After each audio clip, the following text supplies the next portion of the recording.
Greetings, dear ones. I'm Kryon of Magnetic Service. I speak mostly now to those before me in the chairs, although others may listen. And I would ask you, are you feeling the energy in the room? And I don't mean the temperature. Well, the energy of the room has changed since you arrived in the chair. The energy of the room has actually been posturing itself for revelation. Just those in the room. There are things that you have come for. There's intuitive things that you are asking about. I know who's here. It's beautiful. The many questions, the puzzles, and yes, even the frustrations of one of you.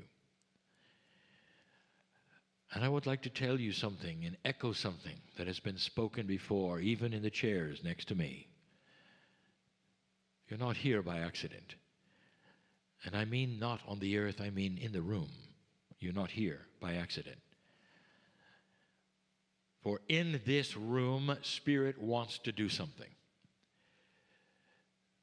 But with free choice, the individual, even the frustrated one,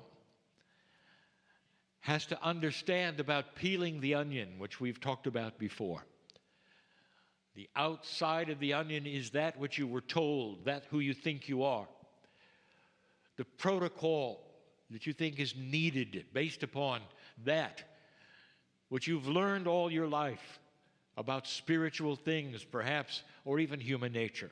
And you've got to peel them away. Almost as though they were incorrect for the time of the shift. And that would be correct. In other words, they were all right for who you were before all this started. But not now. The one who sits to my left, the human being, had a great shift. And that shift was literally from one kind of person to another. How does this happen, dear ones? It happens with revelation. It happens with a certainty, a cognizing of a greater truth. And so right now, I want you to cognize a greater truth in this room. And the greater truth is this: you're not alone in anything that you think you are alone in. You are known by God. But your free choice gets in the way because so often you choose a path that says, it's not going to happen this way. I'll come to the meeting and just listen. I don't really expect there'll be much. There never has been before. Well, I'll get something out of it. I'm not sure. Perhaps I'll record it. I'll analyze it later. And all of those things may be accurate from an older energy, but not for one when you're about to have a revelation. That could change everything in your life, no matter how young you are, no matter how old you are. As you peel the onion and the things slough off that you were told of how things work, other things reveal themselves, something grander, something bigger, something you didn't expect. You've got help. And the help has always been there, always, inside you and outside you. And now we get into the uniqueness of humanity. Dear ones, all of your lives you have been told you're not unique. Look at how you take medicine. One pill for all. Everything you do is a combination of generalities. All of the things that you learn in school, one lesson for all. The only exceptions is those who can learn it faster or slower. The information is simply there, presented to you. Learn this. This is the way. as opposed to saying, there are secrets in here that are hidden in the book. And you can read between the lines and discover things that were never written down in this textbook. How do you like it so far, student? I'll tell you, the children of today are expecting this. They rebel on static information. That is simply the way it is. And they want to read between the lines. And they have their hands slapped because they do it. This is the changing of the guard of human nature. And in this room, I have a collection of old souls that are incredibly unique. Look at what your Akash must contain here. Just look for a moment. My partner goes to many cities. And the large crowds will come and they will sit. And if you ask them, well, why do you live here in this city? They will say, well, I was born here. And that's the answer. Their parents stayed. They had jobs.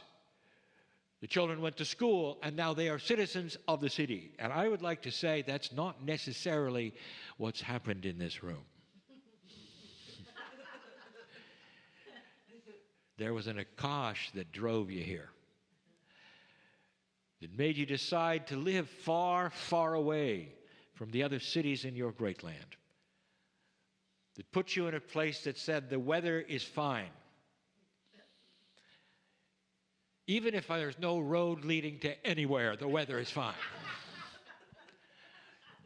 You are absolutely unique. And you are driven there by what you've experienced in the past. And in the Akashic record, there is a uniqueness that says what you've experienced, old soul, what you don't want because you're wise. What you can feel, you can tolerate, and because that is what you want. Whether you feel you're connected to nature or you simply are connected to yourself, you're in this land. And that's the message for those in this room, in this place you call Anchorage. Old souls are here. No matter how many 100,000 are in this town, there are far more old souls than you'd ever expect. And they would not be in a meeting like this. That would void that which they say is them. They don't want to join anything. They don't want to be in a clump that learns together with anyone, because they're their own person, and that's what they've learned. So I want you to know something. Your neighbors are very wise. Just because they're not in this room is meaningless. They are old souls that have made decisions, much like yours, and their spirituality belongs to them, and they're just fine. And dear ones, they are. They shake hands with nature. They have compassion for others. They're helpful to the max. It's part of the Akash of those who would live in places like this. Now, as I say that, I want you to understand how special, how beautiful, and meaningful this is, that you're an old soul sitting in this place. For now is the time, as you peel the onion, that I want you to feel something inside. There are solutions to what you came for.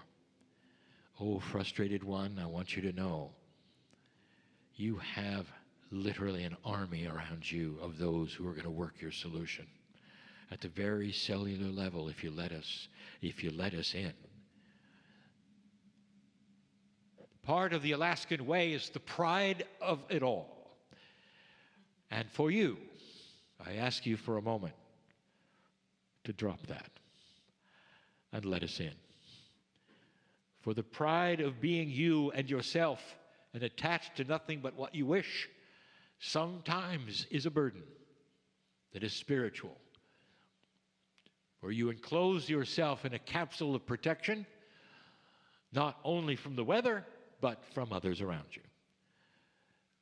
And in that, you also enclose yourself in the outreached hand of Spirit that says, let me in. And in that, all of these frustrations can be solved, disappear. You can walk out of this place far more peaceful than you ever were before. With solutions you know are at hand, even though you can't see them. The belief in the invisible things. Why would a human believe in nature and not understand that that is the Creator? The Creator is that which created all things, including the very system that you love so much. Open your thinking for a moment. And when you walk outside and you breathe the wonderful air, the freshness, the pristineness, the coolness, you're breathing the air that was created for you to breathe by one who loves you beyond measure, who would like to know you better than you've ever allowed that knowledge to be known, or that entity to be known, or the love to be there. Your Akash has created this, dear ones, a beautiful Akash that is wise, wiser than most, that says, I'm coming to a place where I can be myself, more than any other place. And in the process, dear ones, my plea to you is to let us in. And in that, there will be solutions to everything you came for. It's time to find the inner child, to be comfortable with the laughter that you've had before. You see, I really do know who's here. How does it feel to be loved that much? To be known so well? To be loved and in a compassionate way to be cared for? Free choice will let you block it completely. That's the beauty of the power you have. And free choice will allow it to be released inside and grow in areas and ways you never thought it would. Be peaceful with who is around you, and I don't mean the humans in the chairs. Tonight I'm going to give you a story. We're going to call it The Practical Old Soul. It's a story that needs to be told, a summary of walking literally into your life from the time you wake up to the time that you go to sleep, and the new paradigm which is here. Until then, I am Kryon, in love with humanity. And so it is. Greetings, dear ones. I'm Kryon of Magnetic Service.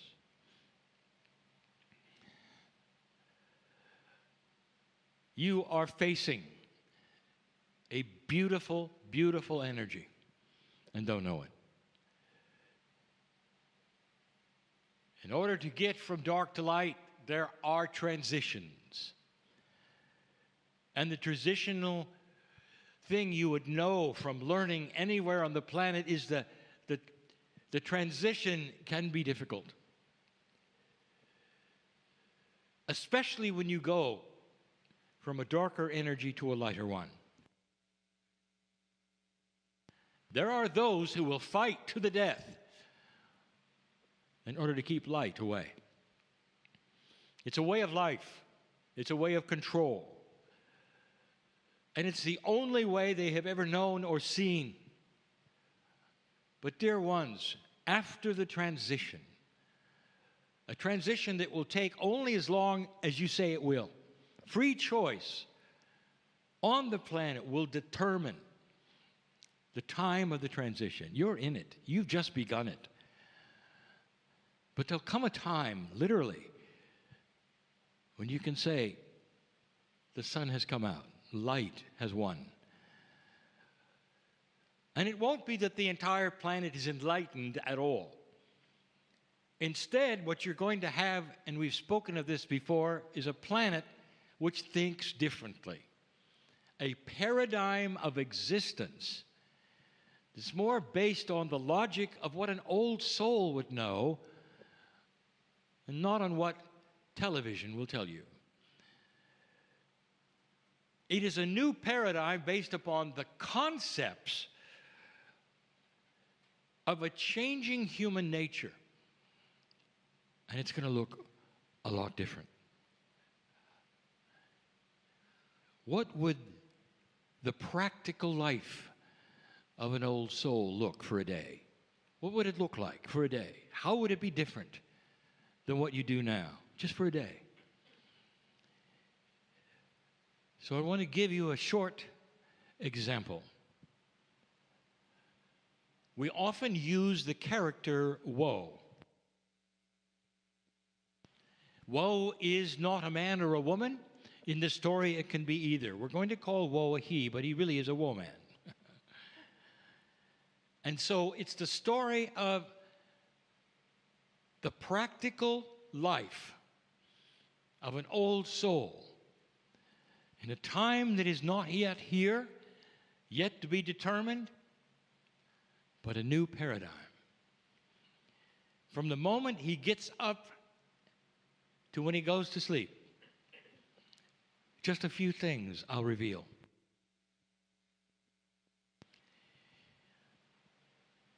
It has to start, dear ones, with you understanding that this individual, this human, this old soul in the future has a completely different paradigm of existence than you have today. It's a paradigm that is literally one that changes the relationship he has to everything. Everything. The relationship to God, the relationship to you, to earth. And so it's going to be a tough call for you to understand everything I'm going to give you. But I want you to listen to the story just for a moment. And as I tell it, every once in a while I'll say, stop. And then I will reveal an old energy comparison to the new energy that we see coming. A night and day revelation in the things that woe faces as he goes about life. The paradigm shift, his existence, is this. He was born into a civilization, this old soul in the future, that has long past thinking that all of their help comes from the outside. They're not a civilization that thinks that they are unworthy or hobbled in the sight of God. They do not feel that they're going to have to then call on a greater source in order to accomplish everyday life solutions. So right there, the paradigm of his existence has changed because woe knows what the civilization now believes, is that all things spiritual and beautiful, immense, are carried inside the human being. God inside, a message from the masters that are ancient, is now being applied practically to everyday life. And so there isn't a scamper to find help that there is today with you, with an older kind of energy in a civilization that is still thinking that all good things emanate from something that is not human. So I want you to think about that for a moment, because that's how woe approaches his day. Stop. Do you really think that this will ever occur? That humanity would ever get to a place to be convinced that they did not have to get help from an outside source? It seems to be a stretch of the imagination until you think of this. What does evolution of consciousness mean to you? It's not something that's going to be put upon humanity. It's something that they're going to see for themselves. It's going to be logical. It's going to make sense. Through an evolved consciousness, they will start to understand what the masters meant, start practicing what the masters said, until they come to a conclusion that all of this time, the most sacred things that they ever would worship or believe are inside every single human being. Made in his image means made in the image of love. And in that, they would realize that the image of the masters have always been inside. And this is where we start the story.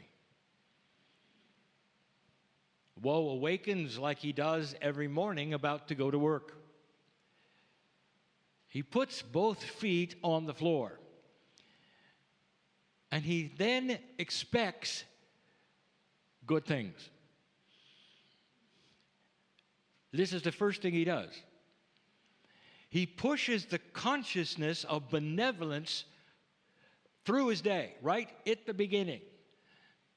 The thought that he would have is, this is a good day.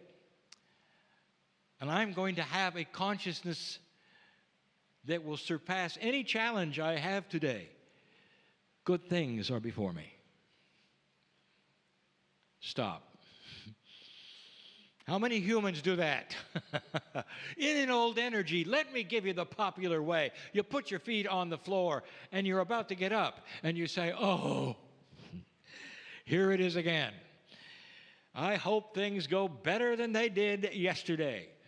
I had all these things. They're still on my mind. I didn't get a very good sleep. I don't know what's going to happen to me today. I hope I survive. Are you seeing a difference? The biggest difference is the expectation of benevolence, a wisdom that would say, this day is controllable by me. That is a practical consideration. First thing he does, feet on the floor. He celebrates the fact that he is going to get through any problems that come. Now, do you see an enlightenment in him that it means everything is perfect?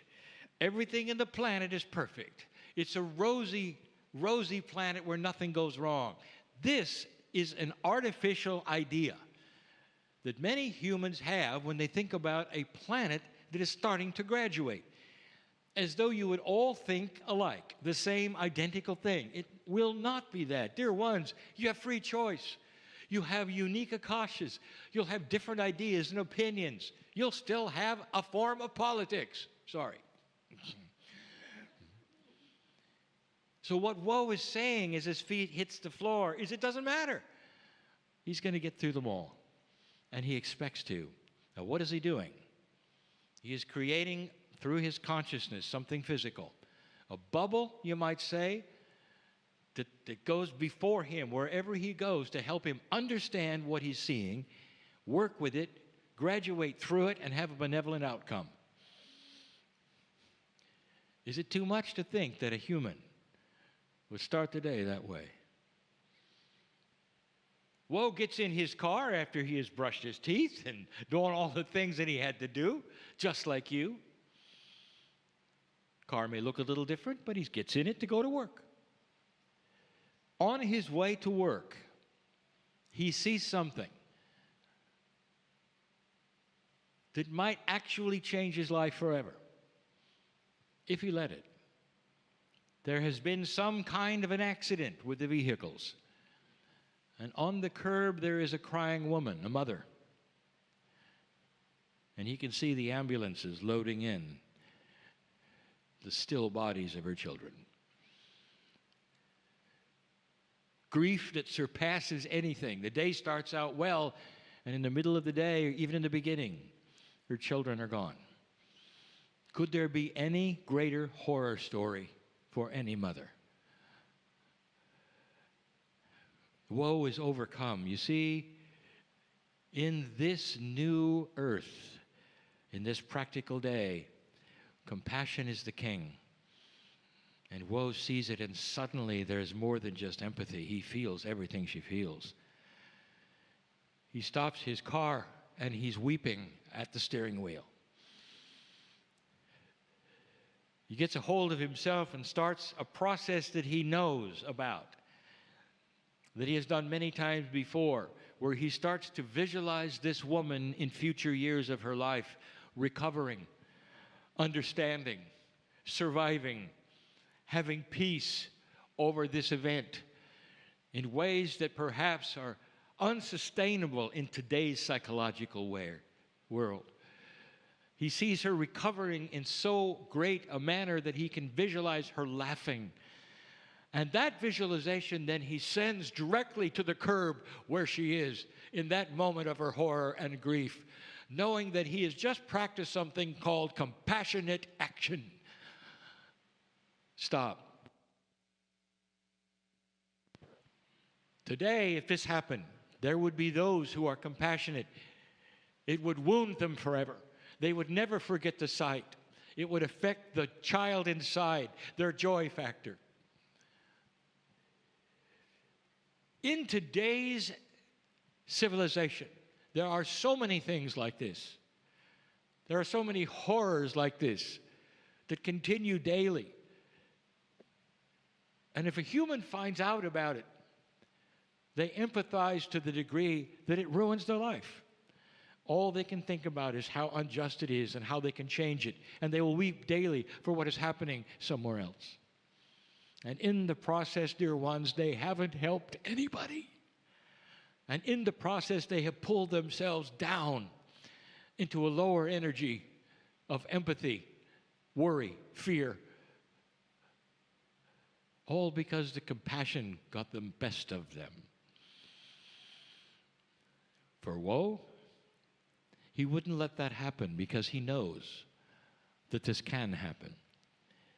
And so one of the attributes in this new energy that we are revealing, the practical nature of an everyday life of a person, is to see situations that often would take you to that place and immediately correct and send actions in compassion, because consciousness can change things. Much like today, you would pray for a person. He's doing more than that. He is projecting joy in the future, understanding and recovery for that woman for this day. He starts his car and continues. He stops his weeping and instead he starts smiling because he can see it actually happening in his mind. There'll come a day when she'll laugh again. There'll come a day when she'll recover. Not today, not tomorrow, not next month, not next year. But a time when all of these things will be all right in a way that she can understand. And he participates in that humanness of her, even though she's remaining on the curb.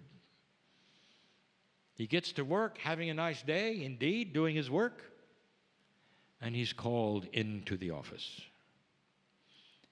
And what happens next is not specific. I will generalize it, and it can be one of many scenarios, all of which you'll recognize. Whoa, you're late again. Well, there's been a problem over here with one of your clients. Well, you're going to have to work on the weekend because this didn't work out well. Well, we're not going to promote you this time, just like last time. Woe this, woe that. Well, we're considering eliminating your position. Woe leaves the office, and for a moment, just for a moment, he is flooded with an old energy called worry and fear. What would he do without this job? How would he tell his wife what has just happened? What does it mean to him? Is it as simple as having to work overtime that he didn't plan? Or is it more than that? And in an instant, he reframes everything that happened. And he realizes this is the beginning of a shift, of a change that will be benevolent, but he doesn't know how. And he doesn't know why. And he doesn't know the timing. And he starts to smile. because it is the beginning of a shift that will be as he knows it will be. Good for woe. Benevolent for woe. Stop. What do humans do next, usually? If it were today, worry the whole day, worry the whole night, worry the next month. Tell all your friends so they can worry also with you. This is called drama. And whatever happens, happens, but the drama continues and it continues. It also builds a bridge of darkness between the employer and woe. What's going to be next? What can happen? They don't appreciate me. I'm not worthy. None of those things were on woe's mind. But he had to convert it in about 4 seconds from an old energy to a thought which was way above the consciousness of today, where you'd actually flip into a scenario that says, maybe I don't belong here. Maybe this is a sign. Maybe something is going to happen that is beautiful. I can hardly wait. I'll do as I'm told. I'll work the overtime. I'll even accept a pink slip because there's something better coming. It wasn't a half an hour later that he heard the cheering going on.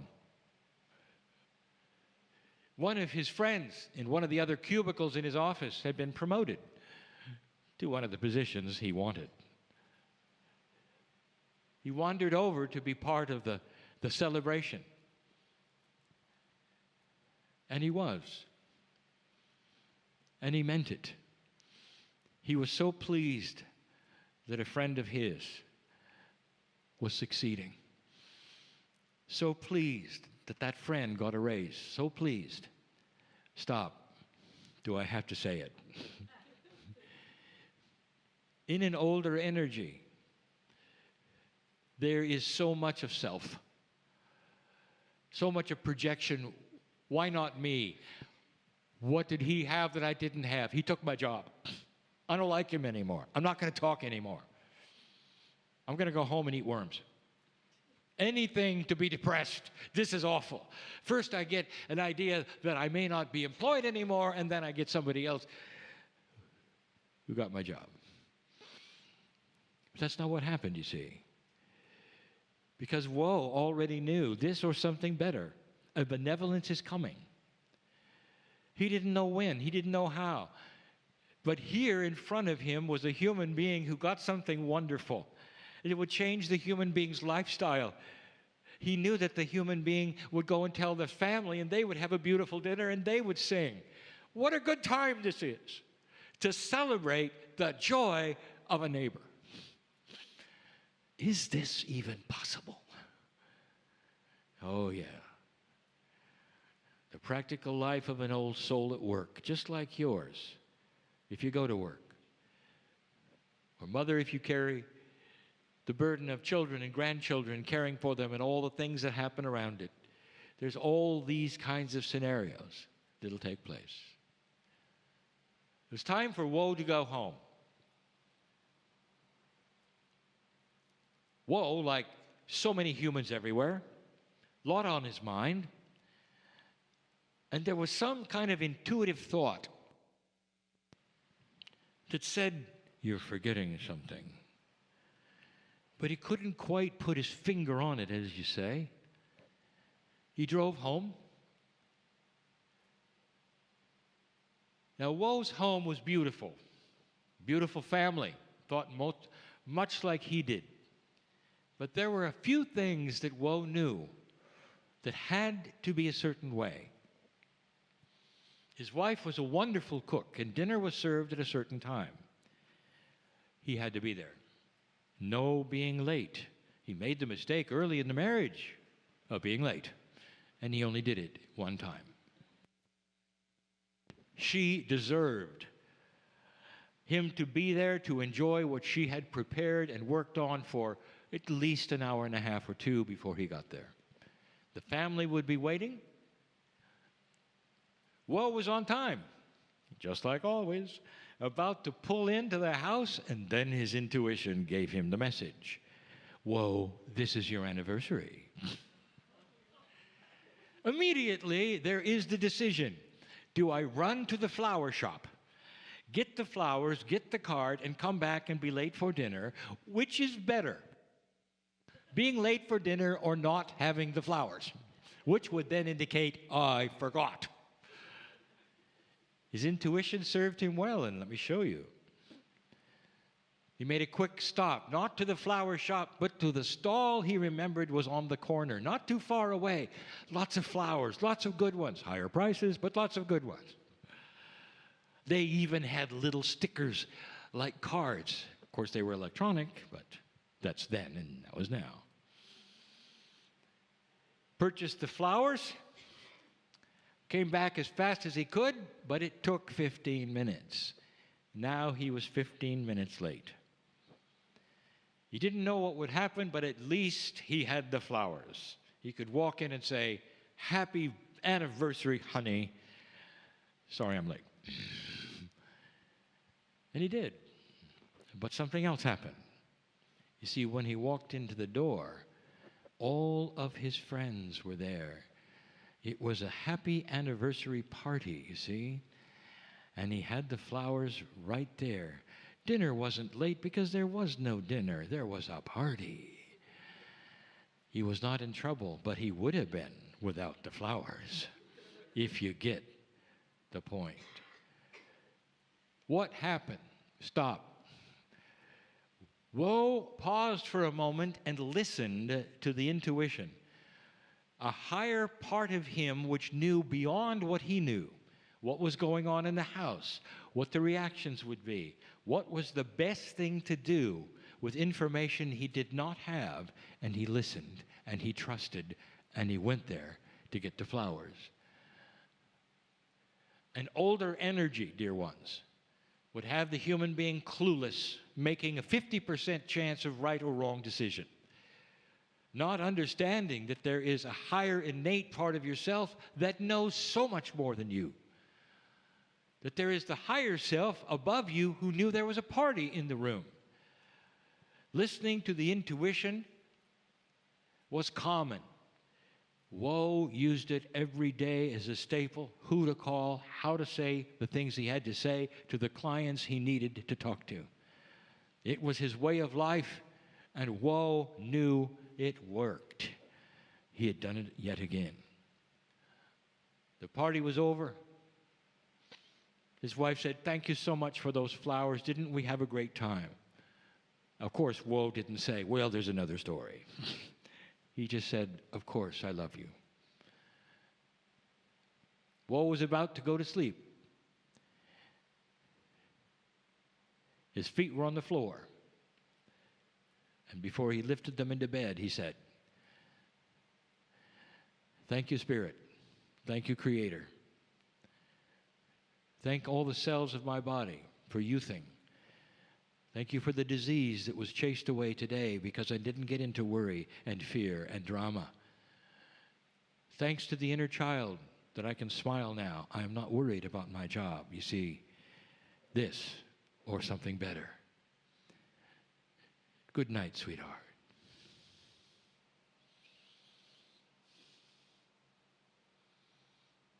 That's real. All of it. That's what's happened on planets you don't know about. That is the potential for you to think so far above anything that's going on in your life now that the reactions are so different. That defines enlightenment. The age of compassion is coming. It will rewrite and reframe all that humans think about and react to. And I just gave you a snapshot. Not something out of the purview of reality at all, but something instead belongs to you and is your lineage because you passed the marker. And you will say, "Wow, I'd like to be there to see it." You will. All of you. All of you. And so it is.